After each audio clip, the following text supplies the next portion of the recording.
In the Emerald Isle, something unexplainable is happening. Tonight, prepare to witness the most frightening event in horror podcast history. A journey into the depths of horror history. First Class Horror presents the Class Horror Cast. Evil wears many masks, but pure horror wears only one. Support First Class Horror on Patreon for as little as $1. Can't get enough of the horror? Carve yourself a deal from official merchandise, only on Teespring. Join us on all social media at First Class Horror. We have such sights to show you.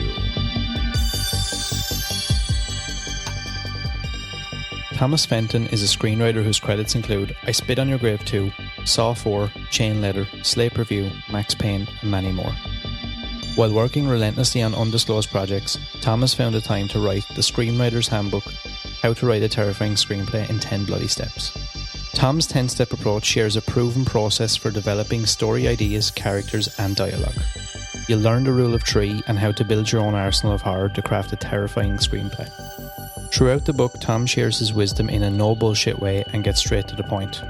Whether you're an aspiring screenwriter, student, or horror fan, this book is a must-read. Tom and I discuss his journey in life, Hollywood, his passion projects, prop collecting, real-life ghost stories, and much, much more. I hope you guys enjoy this conversation as much as I did.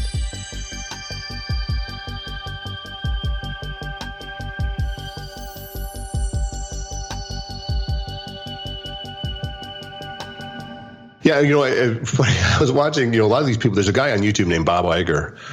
It wasn't Bob who did he does these really great, there's a lot of knowledge on YouTube, yourself included with this kind of podcast where people dig in deep into like subject matter. And this guy, Bob Iger, does a lot of interesting stuff with like dissecting movies, like the hidden meanings of the thing, the hidden meanings of, The Shadow with Baldwin. Well, somebody did something about I Spit, the first I Spit, and they mentioned that the female character, Camille, shows up in a canoe. She does this big attack sequence in a canoe where she's got like this hatchet or whatever. And that was a nod and a wink towards femalehood, the canoe, right? So I talked to Mary Zarki. I was at the premiere for 2, and I go, Mary, I got to ask you a question. Was that whole thing putting Camille Keaton in a canoe? Was that like a thing? Was that some type of subversive? Because what do you mean canoe? It's the only thing that's around. It's a canoe. It's all we had. There's nothing subversive. It's a canoe. It's interesting to see. You're right about that as well, about YouTube. I come across stuff sometimes about movies that I've maybe seen 100 times, and how guys really like dissect and break down things, like, right down to minute little tiny details that may or may not actually be, well, The Shining is the one that gets the most analyzed I've ever seen. I mean, everybody has a different take on The Shining, and the ending of The Thing is a big point of contention, whether that's a Molotov cocktail that McCready's drinking. They really, some of the, as a professional filmmaker, I always wonder, man, I should be watching this stuff because these guys could be crazy. I can just be kind of joining them when they're crazy. But some of them have really good ideas. Some of them are terrible. Some are terrible. Yeah. But some I really agree with, really enjoy them. Yeah, and I've seen like a kind of a surge in people coming up with their own takes on stuff. I don't know whether that's smart or not, but some of them are actually really, really good. I had seen a guy, I can't remember his name. He had come up with basically kind of, I suppose, a really short, kind of concise treatment for a Thing TV show. Oh, really? Yeah, and it was actually really interesting. Now, I don't know, once you kind of start to dig into it, it'll probably fall apart. But, for some guy on YouTube who's probably just doing this in his spare time, it was actually really interesting to see. Yeah. That stuff I wouldn't watch. Yeah. Because that's something like, that's like, that's something you have to watch when you're in this picture. You have to watch your intake. So much so that I refused to read novels for years. And of course I paid the price because I not as literate as I should be, but like I wouldn't watch that because that would probably spawn ideas, which aren't great. But this actually, if I might segue into an interesting comment about ideas of other people. Of course. If I might, a common thing, and this happened to me twice. I don't want to be specific who said it, but let's put it this way: they made the Titanic movie. Okay. What was it? No, maybe it wasn't them. It wasn't Lightstorm, it was somebody else. But a big studio said that they had seen 28 Days Later, and they loved the scene with the creature change into the courtyard. Mm-hmm. And they want to make. They go, we want to make a movie about that. So what's your take? So this is where this where creator came from. That script came from. That idea.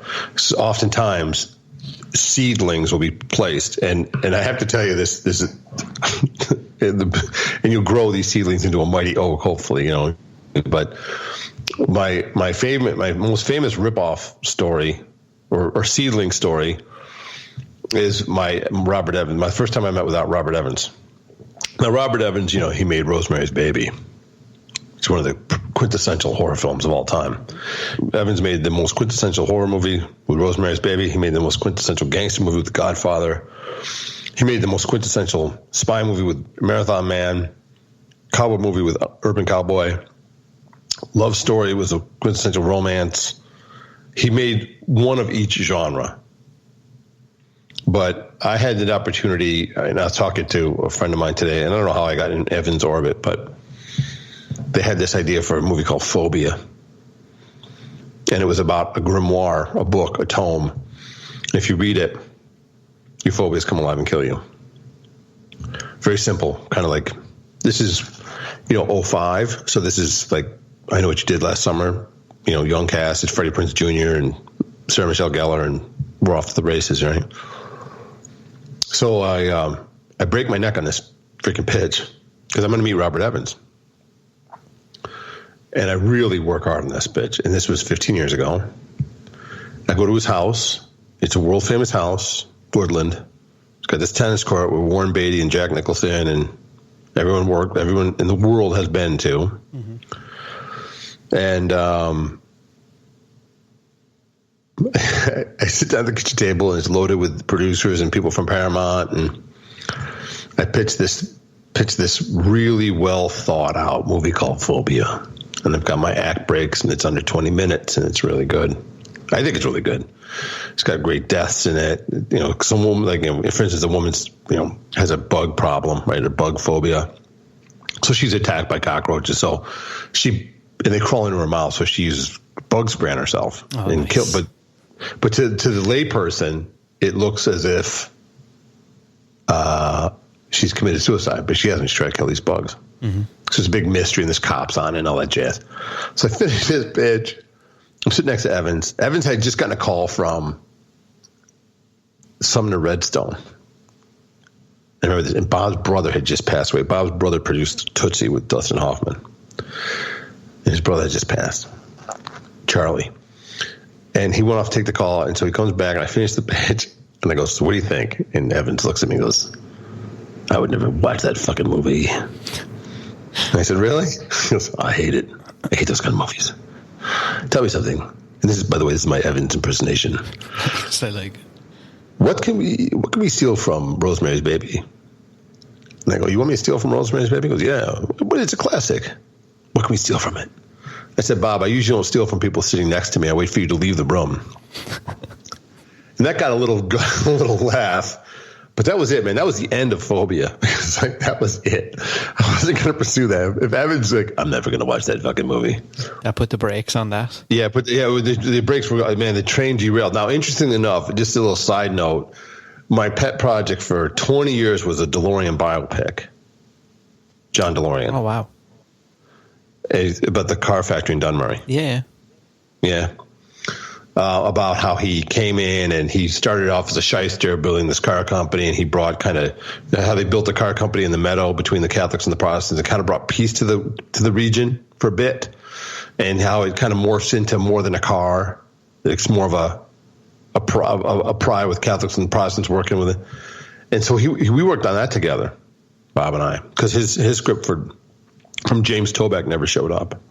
And my project fell apart, so we kind of joined forces. Wow. And we had, I think it was, who plays Wolverine? Hugh Jackman was in it. Yep.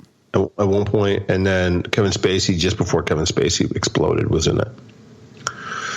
And that was, and so I spent a lot of time, and then ultimately working out of his office, and then ultimately we were doing a show. Now, Bob passed a year and a half ago, I want to say. For about 8 months, we spent making a show on Bob's life. Because Bob, this is just a little side note, Bob took over Paramount. There were 10 movie studios in town in 1968. Paramount was 11th. Bob took it over and made it number 1 in 2 years. It was a story about him taking over and making Rosemary's Baby and Godfather and all those, Chinatown, all those great movies. It was Mad Men about the movie business. And they just yesterday announced that they're doing this without us, without me and my partner. But that's okay, because Bob put the kibosh on it towards the end.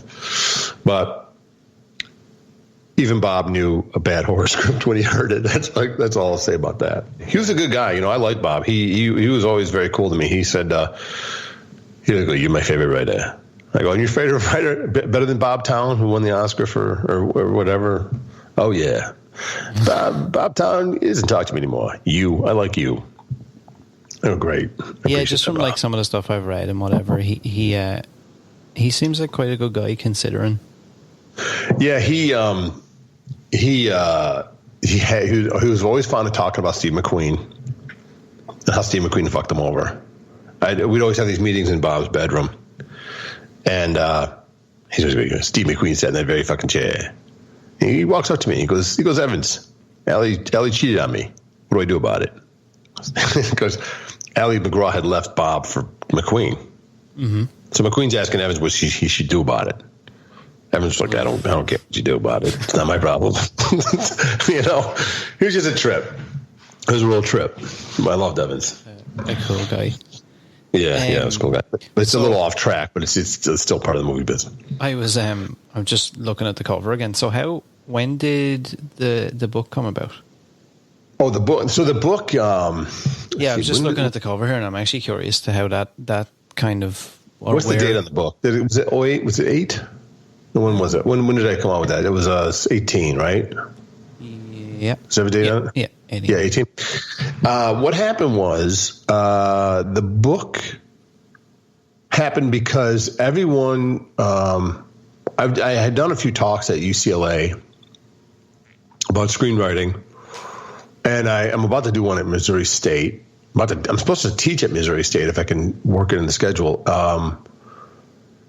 Because Sid Field is a brilliant man, and so is what's his name? I don't have William Goldman. These guys are brilliant. They are brilliant. And Save the Cat is a brilliant book. I can't remember who wrote that, but the guy who wrote Stop Or My Mom Will Shoot. Those are brilliant, brilliant books, but they're not for me. Because of my dyslexia and because of my wanting to get going, I didn't want to read. I remember, I think it's Goldman's book, or maybe it's Sid Field's book, has the paradigm on it, where you draw the line, you put the slashes on it. I tried to use that for years, and I just got lost on it. Mm-hmm. And when I read Save the Cat, their beat sheet, man, that beat sheet still doesn't make sense to me. And I've been writing beat sheets professionally for 20 years. I still don't know what he's talking about when you're talking about these beat sheets.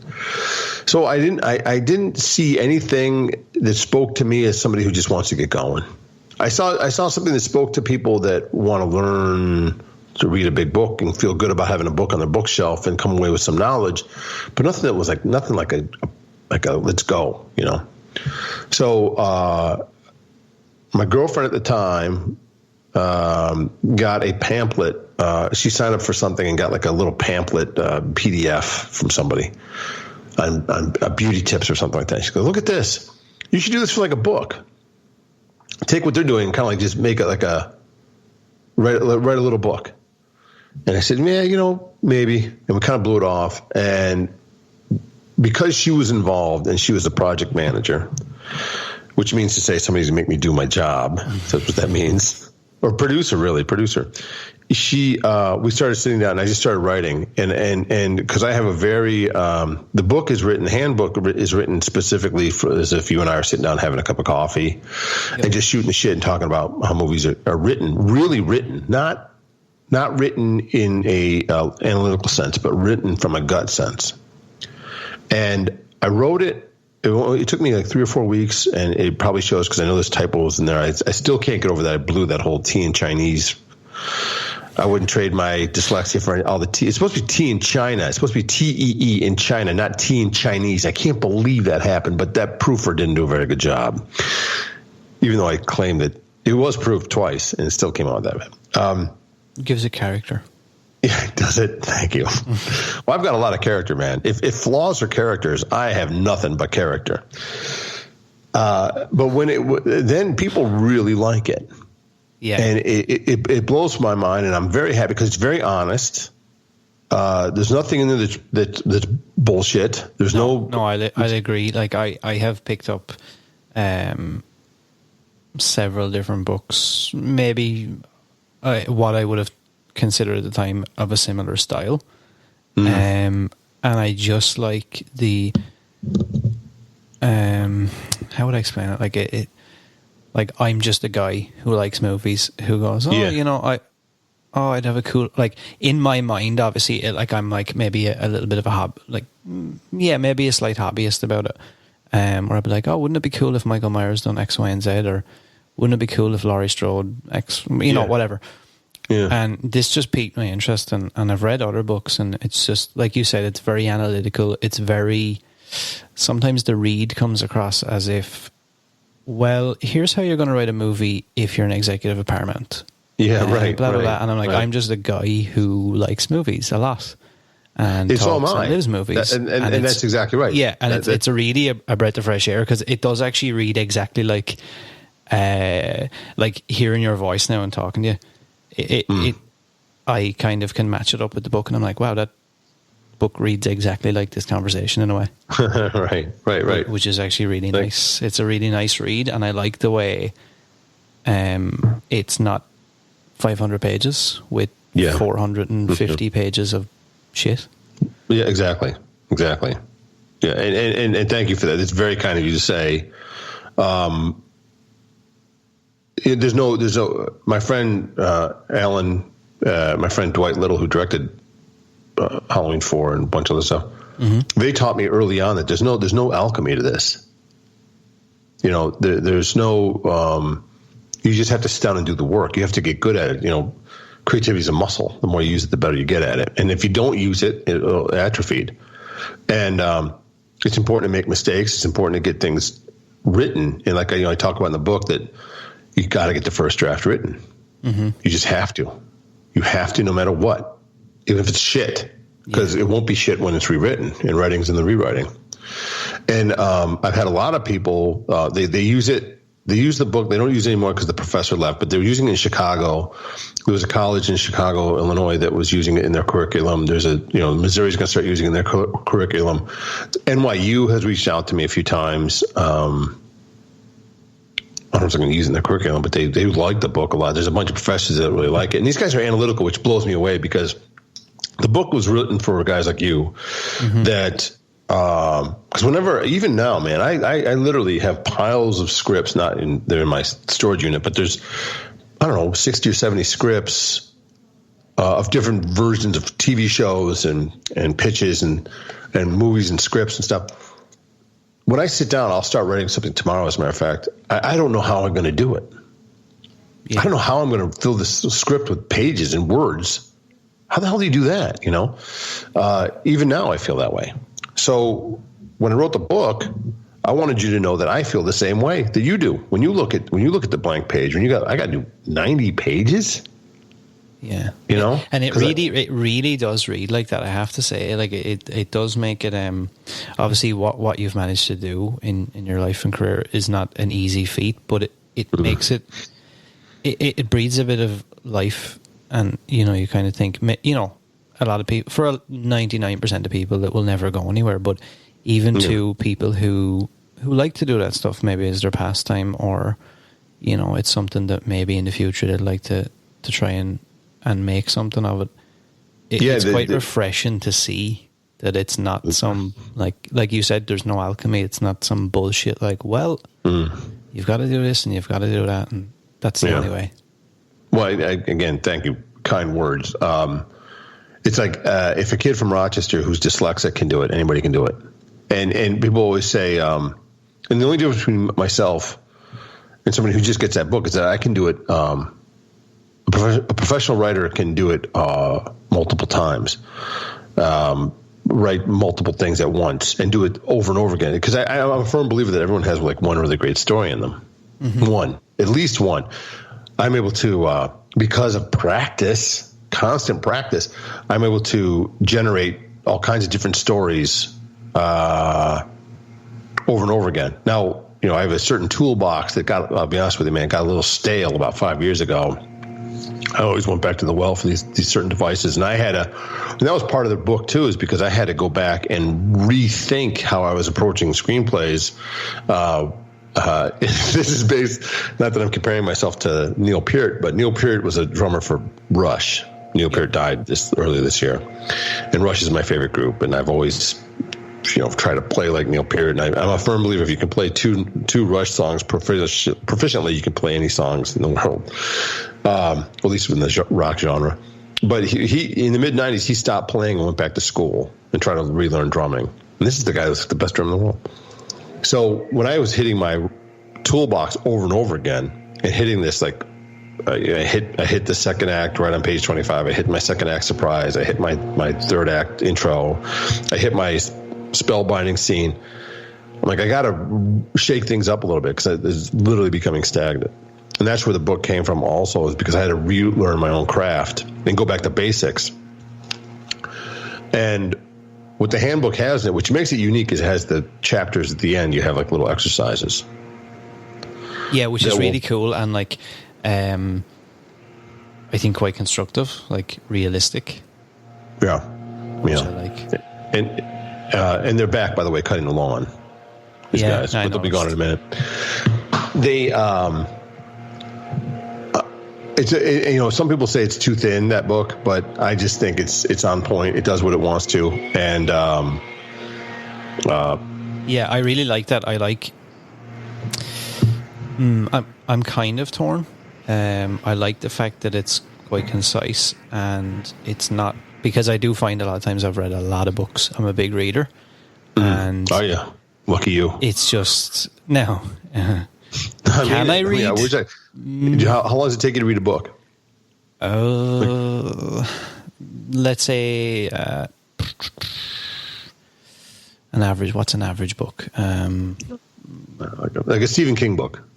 Oh, depends. If I get into the story, if I really like, I'm interested in like feeling it, then between work and everything else, maybe 2 weeks. 3 weeks. I go like intense some points, but it depends. If I'm not feeling the story, like it could take me 6 months. Well, I got news for you, man. I have been on page 12 of Dune since 1983. Nice. That's it. That's a very intense book. The Kwisatz Haderach. I don't care who the Kwisatz Haderach is. And do you? Sorry. Not to cut you off, but do you like with scripts and stuff? Do you read scripts, or will you? I know you're probably trying to stray away from like other people's. No, I do actually. I have a reading service. It's on the website. I do notes because actually that's one thing I've learned. I only read two types of scripts, which is ones that are sent to me for possibly what they call body and fender work, which is I might punch up the dialogue. This is something people may or may not know. Is that maybe happens to some people, but my stuff's never. I never finish a script and they shoot it and then it goes to the theaters. It always gets punched up by somebody. Like they're doing the script I just spent 2.5 years on. They're telling me, because I'm a producer on it as well. They have to tell me because I'm a producer on it, that they're going to go do a dialogue punch up. I said, and I gave them a list of guys I think that would do a good job, because I'm like, man, I've reached my limit on the script, so somebody else has to go off and do it. What was your original question before I got off of my punch up? What kind of scripts I read? Yeah, like and then but I'll read. I think it's like I charge for notes, and I really like it. I charge a very little amount of money for it because I spend a lot of time on it. I talk to you on the phone. And what's really interesting, I found that you're making the people that just start. Like I just had a cat in Canada send me a script. I read it. And we spent an hour on the phone talking about it. I'm like, man, you're doing all the mistakes I did when I was starting off. You know, you're not hitting your page count. You're not hitting. I don't know what these creatures look like.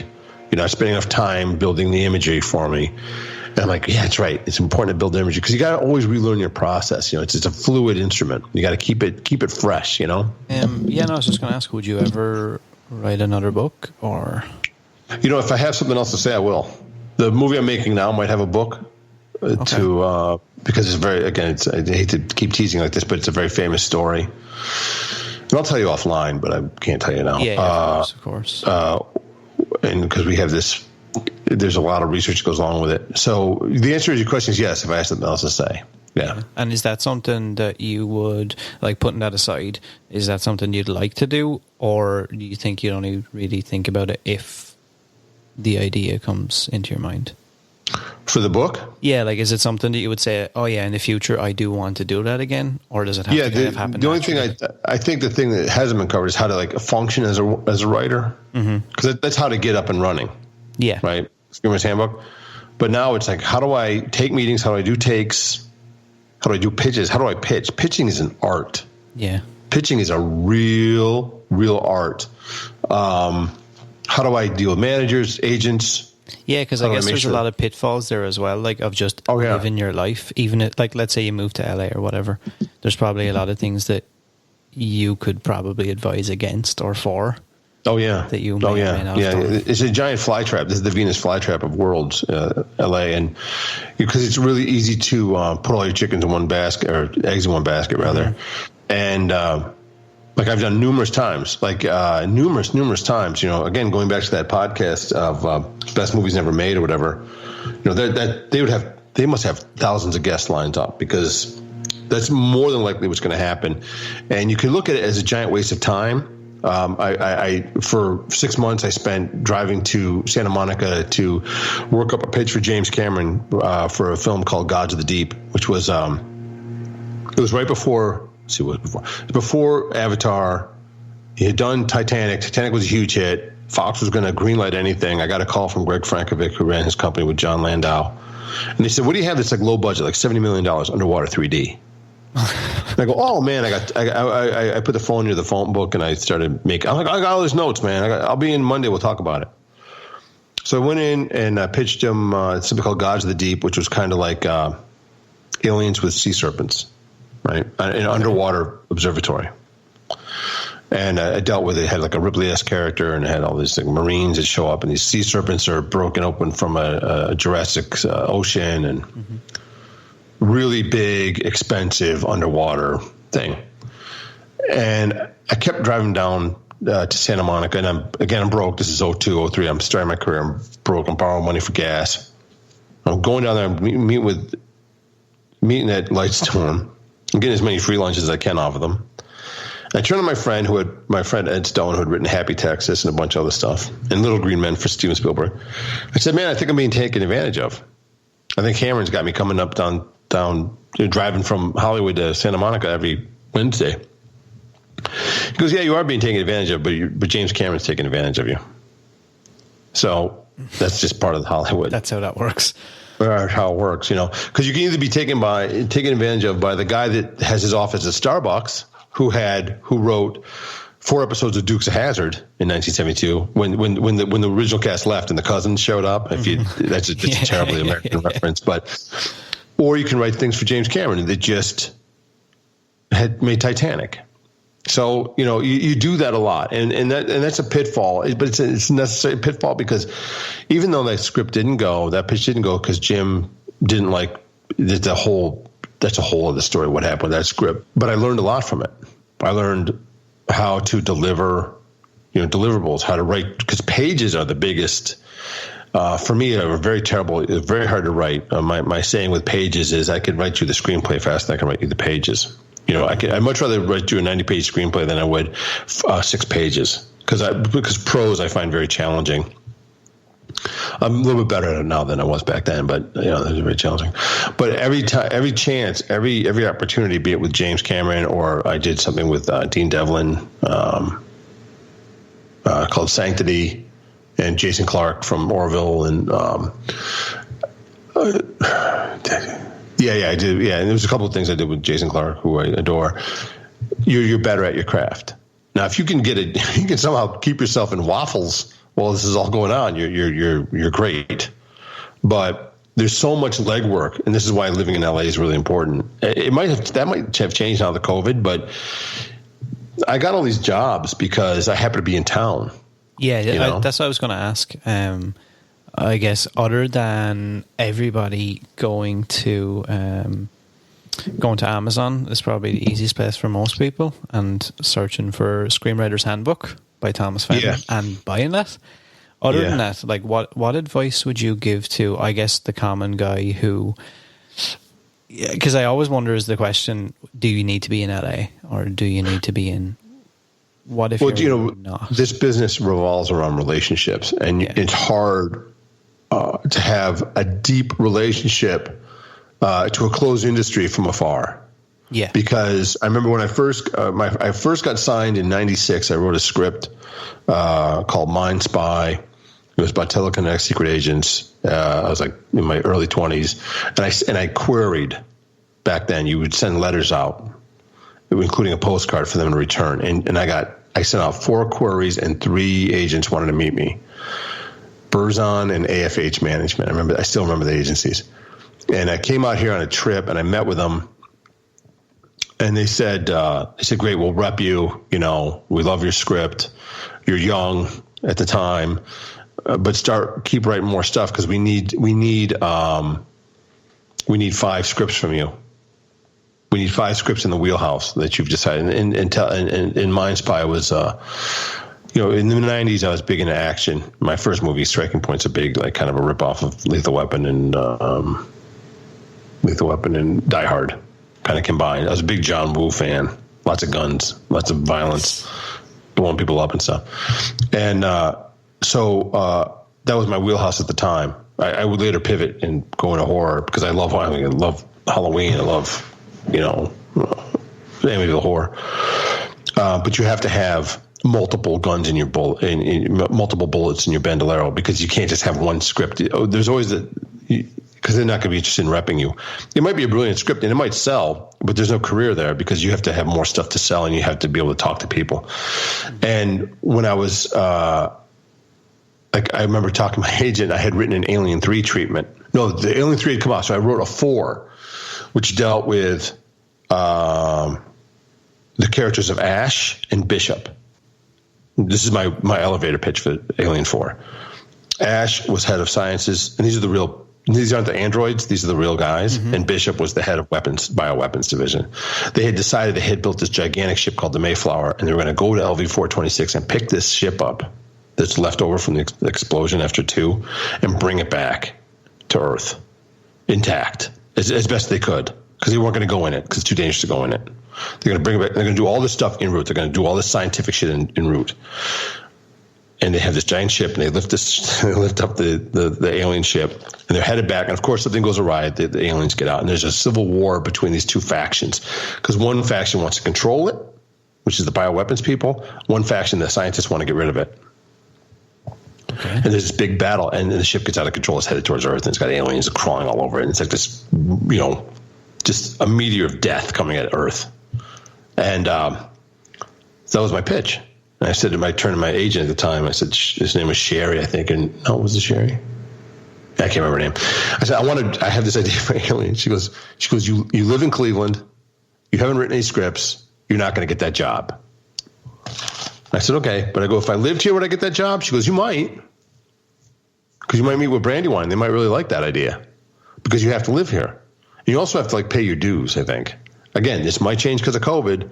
But for the most part, relationships are done not in the meetings, but before the meetings and after the meetings and at dinner, and sometimes out for drinks. I actually sold the script. I didn't sell the script. I set it up. It was an option at a bar once. Wow, really? This guy goes, "Hey man," I mean, from some companies like, "Hey man, they had made Wing Commander." Those guys made Wing Commander. They go, "Hey man, we loved your script. You never got back to us." Like, "Yeah, I've been busy." He's like, "Well, we're going to option that script for you. We'll call you tomorrow with the details." I said, "Fine, go ahead." And so, like, things will happen like out and about. Yeah. So you've kind of got to be in that ecosystem. Support First Class Horror on Patreon for as little as $1. Can't get enough of the horror? Carve yourself a deal from official merchandise, only on Teespring. Join us on all social media at First Class Horror. We have such sights to show you.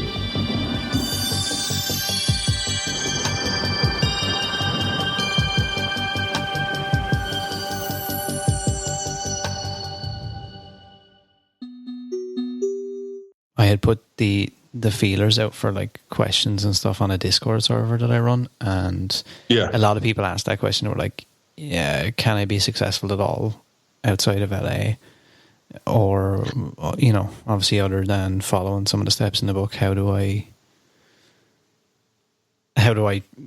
get noticed or whatever?" And I now the game changer here is, and it all depends on what kind of writer you want to be. If you can, and my partners and I next year are going to shoot a film that I'm writing at the moment that is all self-financed because we don't want to grovel for money.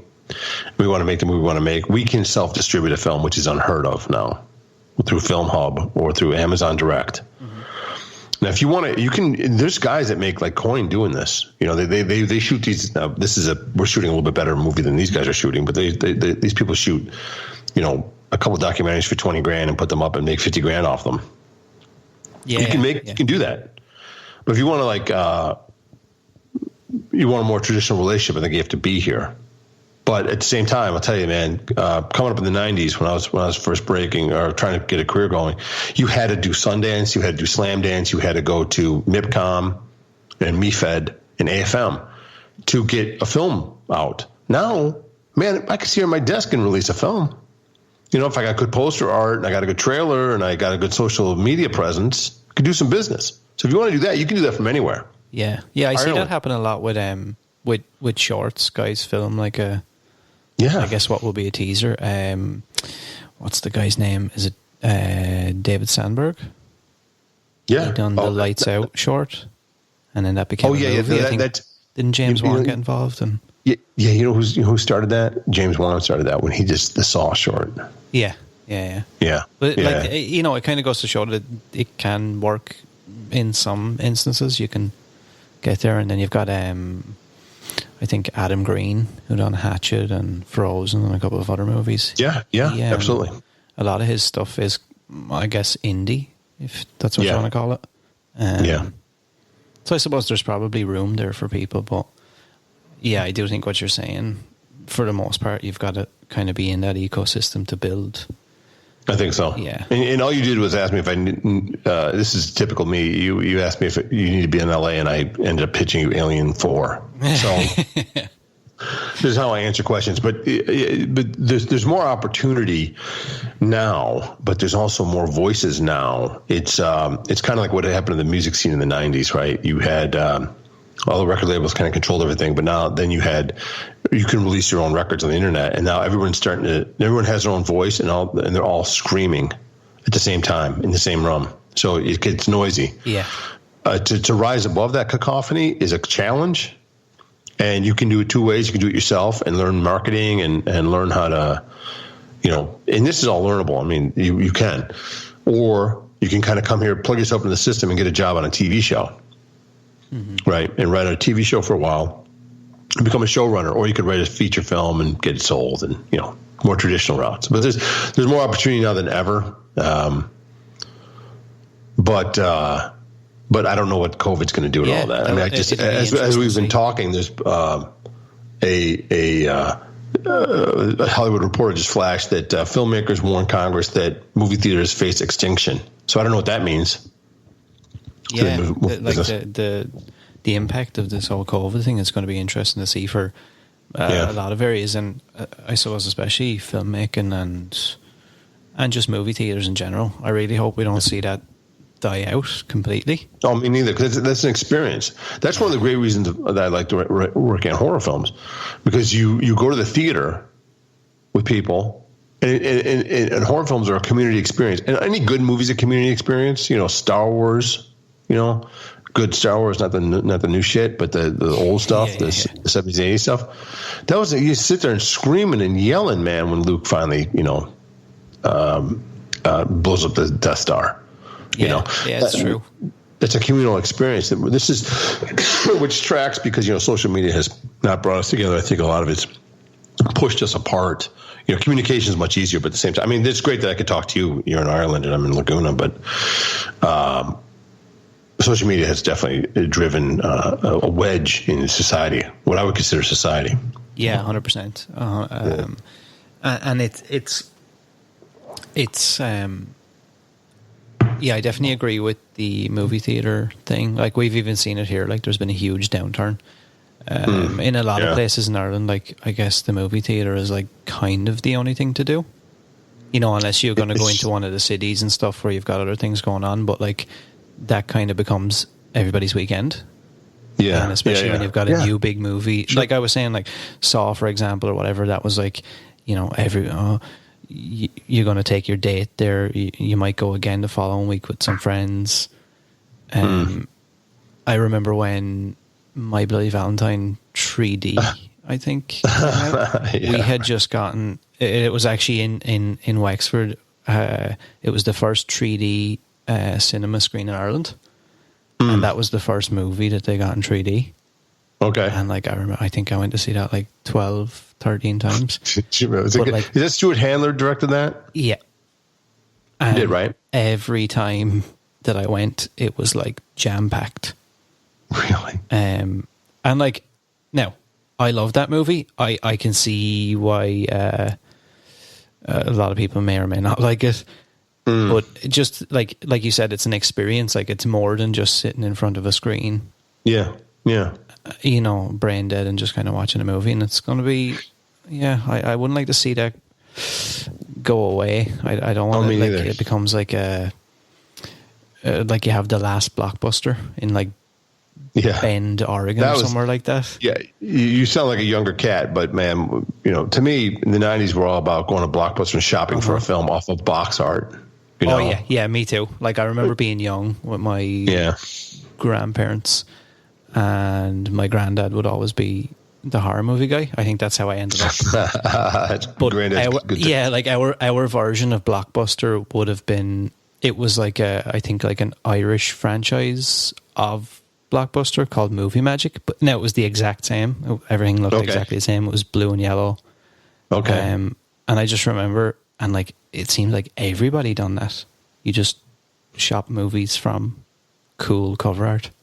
That's how you did it. And it was a risk, And the thing is, if you're committed to like a movie like Bloody Valentine or Prom Night or whatever, if it's streaming and in 10 minutes you don't like it, you just turn it off, you find something else. But if you've rented it, you've got to give it its day in court. Yeah. And chances are it's going to get better, or it'll be shit. I mean, it could totally be shit. I think there's nothing worse than a bad horror film. It's like, and I tell you what, because this actually is a good segue into something I did want to touch on, but it's horror writing, which is the advent of and overuse of the jump scare.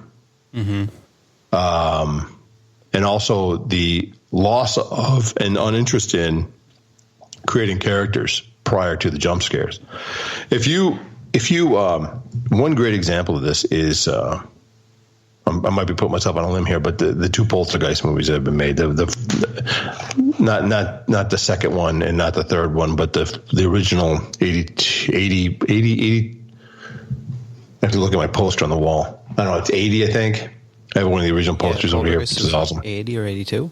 Yeah. And then they remade it recently, right, with Sam Rockwell.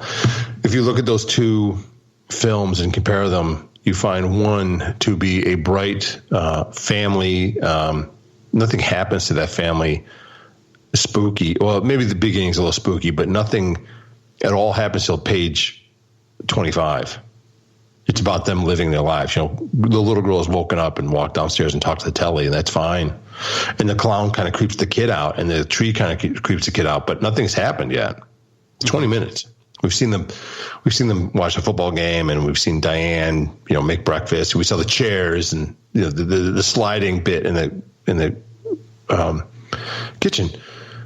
If you see the new one, the family dynamic is given to us in a car ride to the new house because they've been downsized, and there's giant power lines there, and they think it's terrible that they have to live near power lines, because the whole family's dynamic is told to us just in that brief period of time, and we don't care.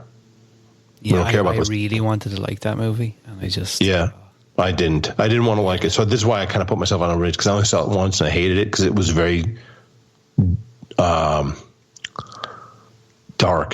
The other one's not dark. The other one's about love. Conquering. I mean, I adore Poltergeist. You know that you read the book. Yeah, I have Poltergeist posters. I soon will have storyboards that were used on the day. Oh, really? Nice. Yeah, because I'm a big. I have a ton of memorabilia I collect. Me too, actually. But I find it really hard to get anything legit. You got to watch it. You got to watch it. Yeah. You got to watch it. I've been burned a few times. Yeah, you got to watch it, right? Because there's a lot of people that don't have the love. They're cashing in on your love, and once we're offline, I've got a place for you to look at, but that I trust. But I got to keep this offline because I'm involved in a bunch of auctions right now, and I don't want people to steal them from me.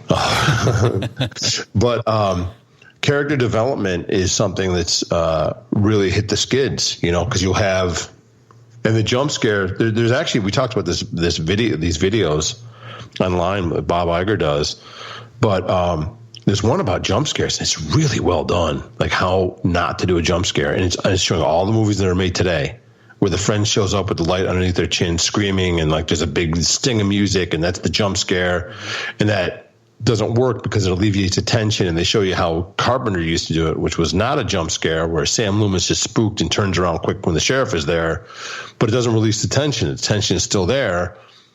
But it's not done to just give you an immediate fix. You know, one of the notes I got back from the script I just turned in is it's a slow burn scare. I said, yeah, it is. It's, you know, nothing happens in this movie until page 22 because we're getting to know the family. And I've been fighting for this movie to be a slow burn since I started 2 years ago.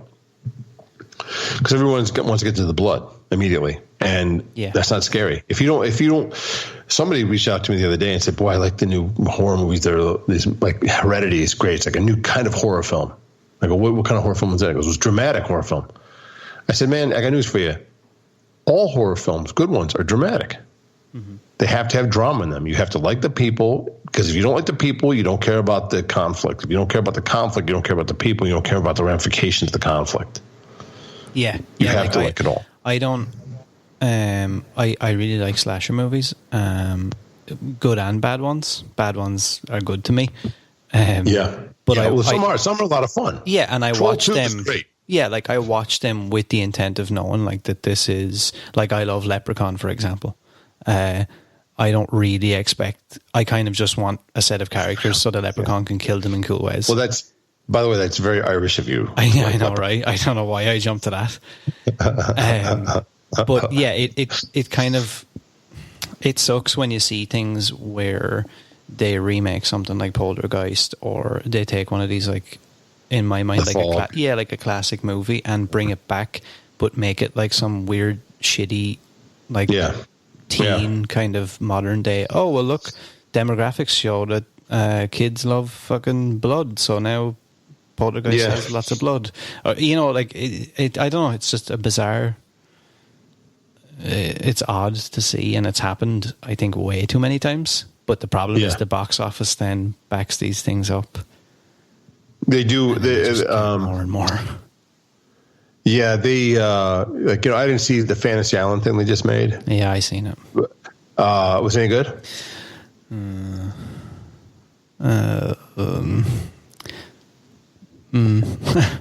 No. Well, you know, if I pretend it's like, if I try and detach and pretend it's not Fantasy Island, it could be like a decent, like maybe VOD kind of movie. But okay. No. Well, you know, have you seen the trailer for Freaky? Yeah. That looks fun. Yeah, that looks fun. That is, there's about 1,000 Freaky Friday movies. They made them in the 60s with Jodie Foster was in them. They made them in the 90s with maybe the late 90s, early aughts with Lindsay Lohan. There was a series of movies in the 80s called 18 Again with George Burns and Kirk Cameron. So that's a tried and true formula. But this take is interesting, So a lot of times when I was asked to write these sequels, because, be it Grave or Saw or Big Trouble in Little China, you take what's there and you enjoy it, and you build upon it. You don't deflate it. You don't get rid of it. You don't get rid of the likable family to make Poltergeist, because Poltergeist is just a fucking ghost story then, not the likable family. Yeah. Yeah. So if you could, one of the questions somebody asked me to ask you, I just have a couple of quick fire questions before we finish up. No problem. So let's see. If you could pen a script for any horror character or established horror IP, what would it be and why? Obviously taking out the fact of something we spoke about already that's in the works, but... Yeah, sure, of course. I'm assuming they mean your kind of Myers, Kruger. I'd imagine that's what the question was. I think the thing, when I was a teenager, I was at, when I was thinking about movies and stuff, I was at a garage sale and I was able to buy, I think they only made 7 of them at the time. I was able to buy all 7 Friday the 13th books for $1 or nice. $2 or whatever. And I read them all. This is when I read a lot. This was when I was young, And I always thought, man, this is taking away the Friday the 13th that they've made, because those movies really shit the bed around 3. They got really ridiculous with Ron Palillo stabbing Jason with the iron thing and the lightning coming down and striking the body. I was like, I'd love to write a Camp Crystal Lake movie. Yeah. A real, but not the Kane Hodder ones. There's something very, he's a monster in those movies. The new ones. He's this huge dude. And Jason Voorhees was cool about Jason is that he looks defeatable, but he's not. If he's this giant tank of a guy with a huge machete, don't engage, run. But if Jason Voorhees, the guy that we love and know from the original Paramount movies, that looks like somebody I could take on, but I can't. That's his thing, right? Yeah. So it'd probably be Friday the 13th. Although that's soured with the new stuff.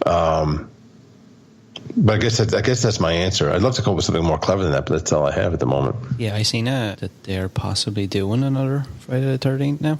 I'm sure they are. Yeah, they've somewhat cleared up some of that shit that's going on with the lawsuit. And the game Jason, as well. It just sucks, because it's. I feel like that there's probably some cool stuff that could come out of that, but it's just been stuck in. Yeah, those were Paramount movies. That's Frank Mancuso Jr. who made those original movies. They're studio films. Sean Cunningham had seen Halloween and said we could do the same type of thing, but in the woods. And I have one joke for you. I said I have a quandary for you. Then I actually have a little bit more of an answer for you.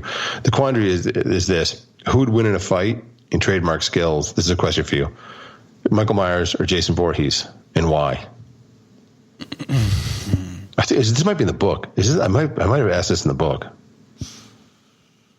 I don't have an answer for you off the cuff like that.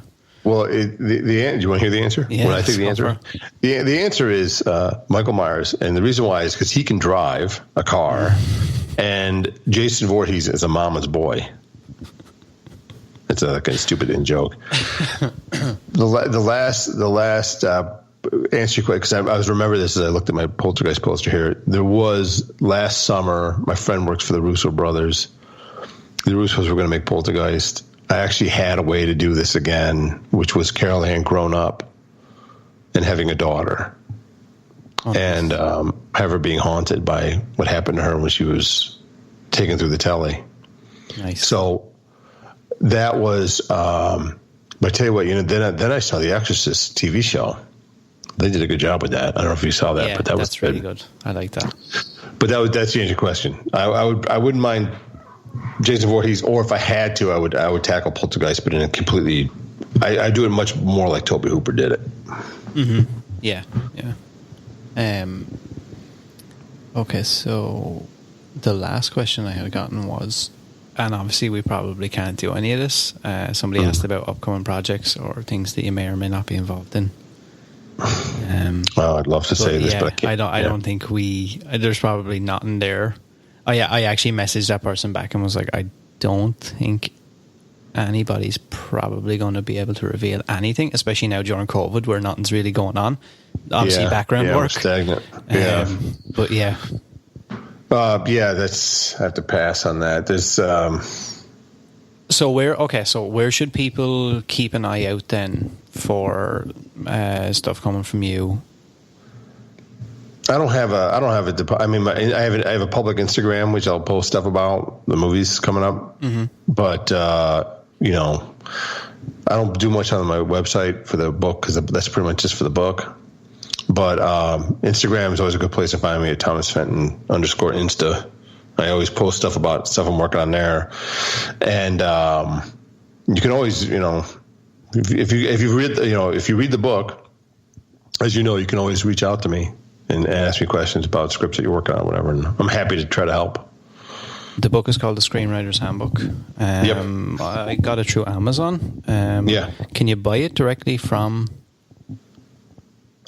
the site?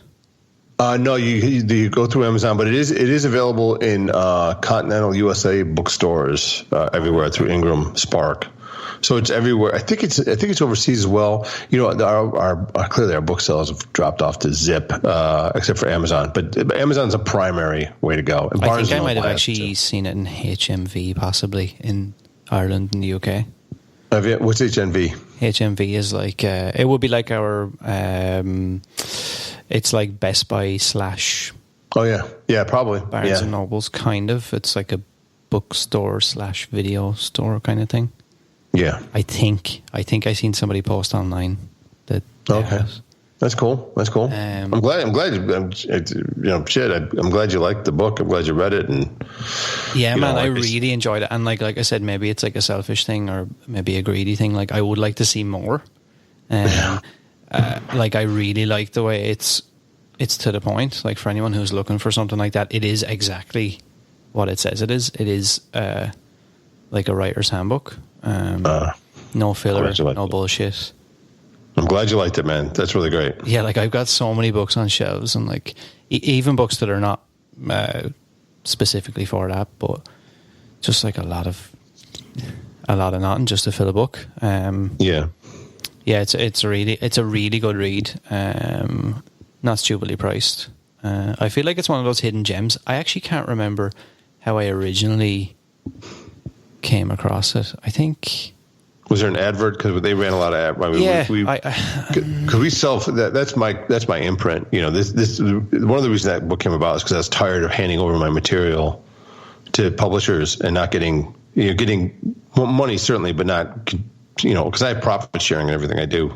Yeah. And you have to take their word for it. Because you can audit them twice a year, but man, this costs a lot of money. Like I have that comic book series, The Dominion, through Humanoids, and that did well, originally. And then, I get these profit statements. I'm like, no, they sold 6 books, but I don't know if they really sold 6 books or 600 books. Yeah. So I control that whole book. That Fearful Kingdom is mine. I own that imprint, and that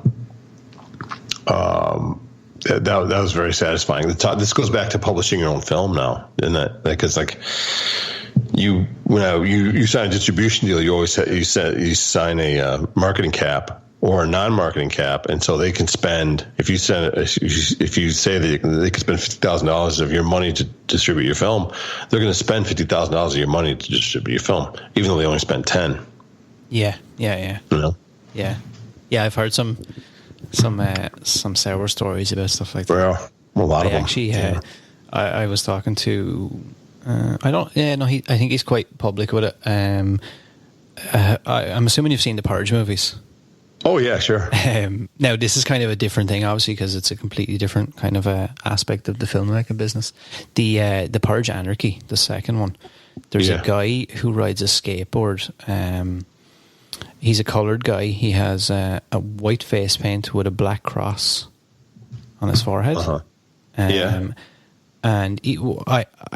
I spoke to him briefly, but it's online. There's like plenty of articles. I think he actually posted on Instagram yesterday something, a kind of a caption about it.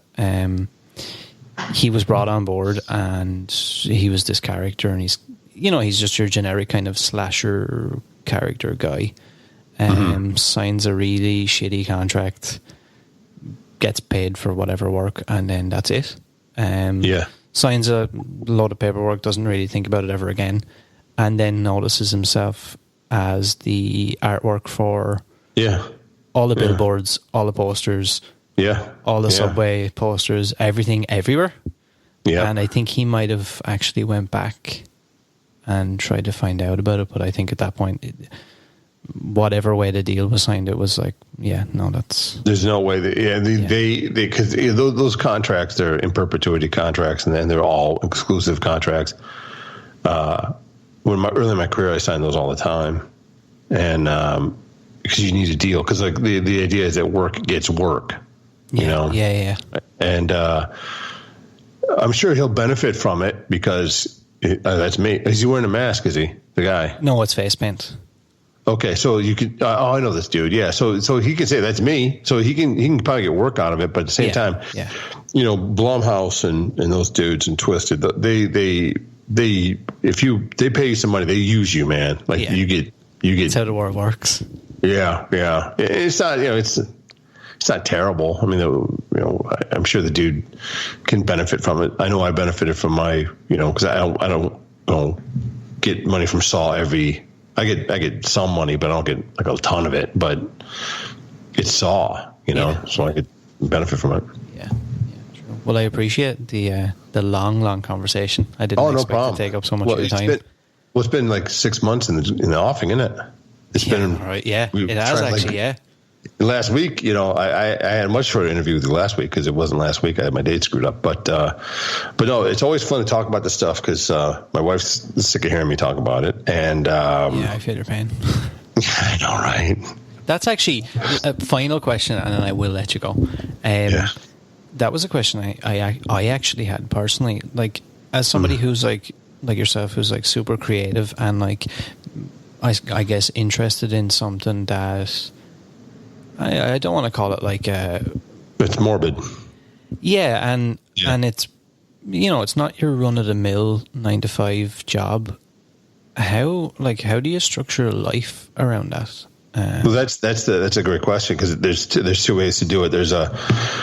You can either choose a mentality, which I had in the beginning, which is like a rock and roll lifestyle, and which is like just gun and run, worry about shit later, and that leads to terrible pain because you're not prepared for anything. And then I know some guys like dress with like black makeup on, and like I did a podcast years ago.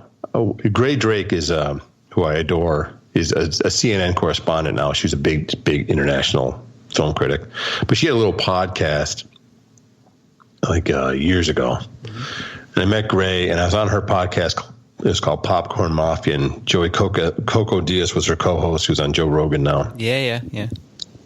And Joey's like this, tells this, he's this guy, he's a New Yorker, he's a real ball breaker.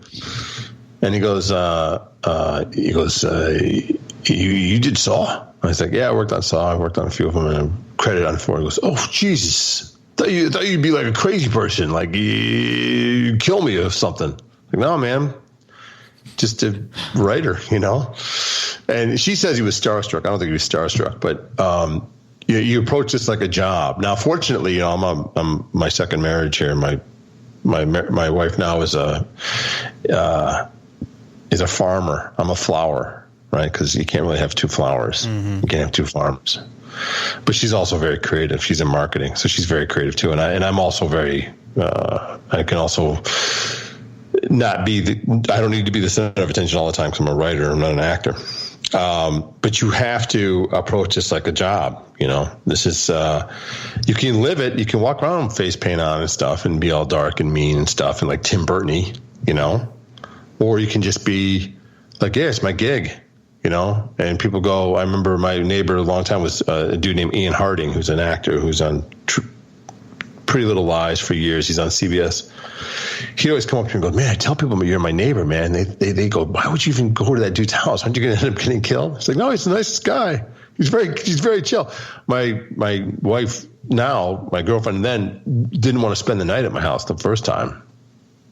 Doesn't want to wake up chained to a table, right, with a little light bulb swinging over her head, with me standing there with a smock on with a headset, But it's a job, and it's a good job. It's a great job to have, and you just have to compartmentalize yourself. Because I get that question a lot. No matter who I talk to, it always seems to be like people are like, how do you not let your life fall apart?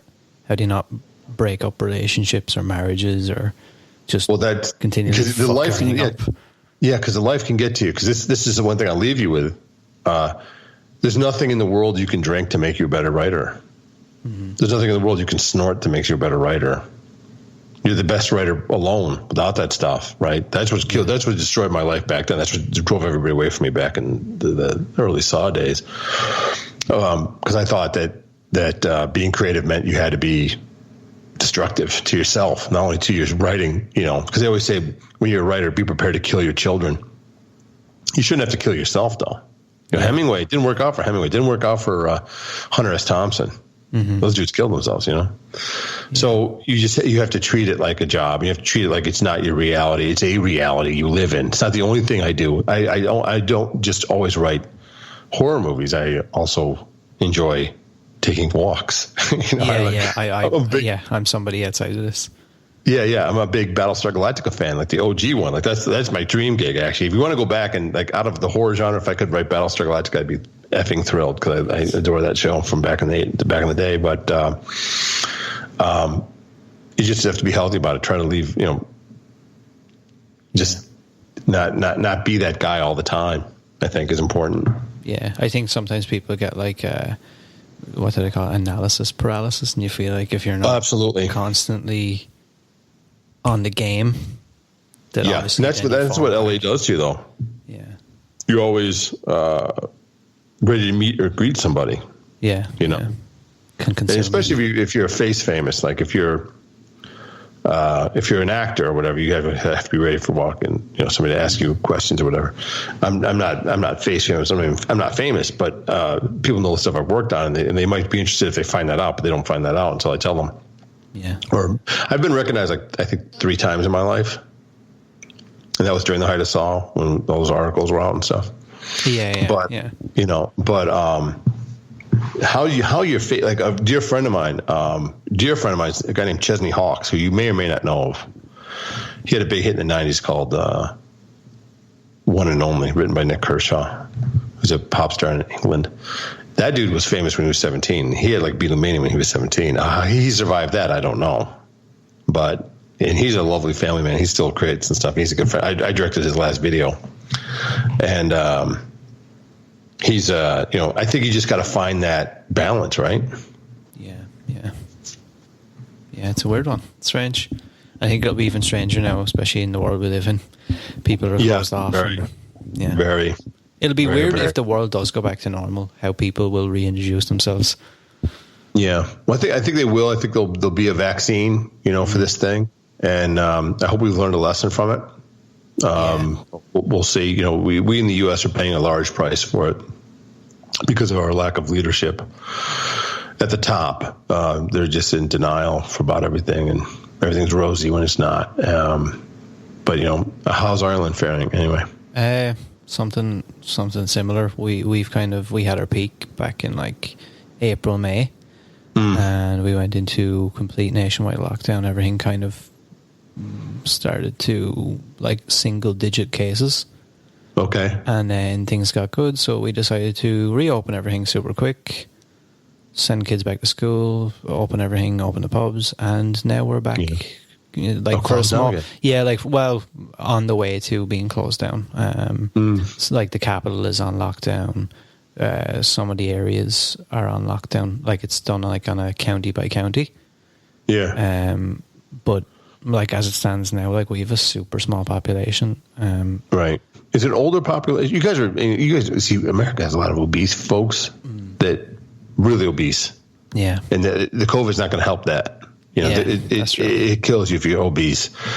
You have a pretty well. You guys aren't. I've never ever seen a big fat Irish dude in my life. No, we've got them, but a lot of older people. A lot of older. Yeah, a lot of old. That's what I was going to say. What's the age of the population? Yeah, it's there's a lot of older people, and like we're seeing like maybe 600-700 cases a day here, which is quite high for. Small population, yeah. For like a small population. The deaths still haven't really ramped up yet, but people in ICU and stuff are starting to go up and up and up, and obviously we're getting ready for flu season, so... Yeah, jeez, man. Well, let's get off all That's that. That's a horror show. That's a real-life horror show. I wonder how many people are going to like try and capitalize on that's a question I get a lot. Like, have you written your COVID script? I said, no, I haven't. You know, I don't want to. My life's a horror show. I don't want to add to it. Although I did see somebody on Shudder. Sorry to cut you off, but somebody had a what's it called? Host. It's an online. I'm actually host. I'm actually going to talk to the guys who one of the guys who wrote that movie. Tell them I'm jealous. Yeah, that thing is taken off.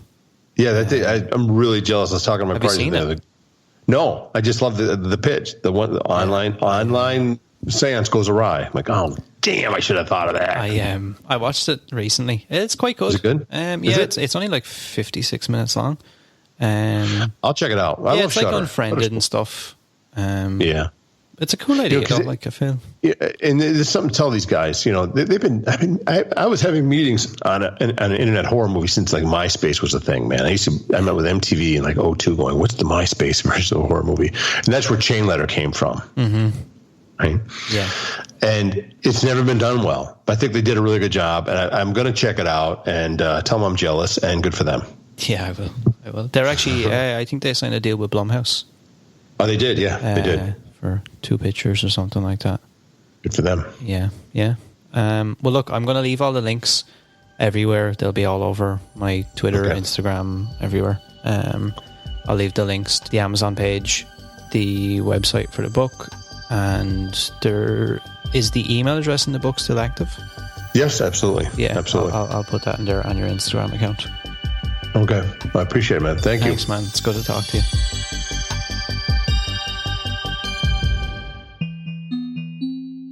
Support First Class Horror on Patreon for as little as $1. Can't get enough of the horror? Carve yourself a deal from official merchandise, only on Teespring. Join us on all social media at First Class Horror. We have such sights to show you.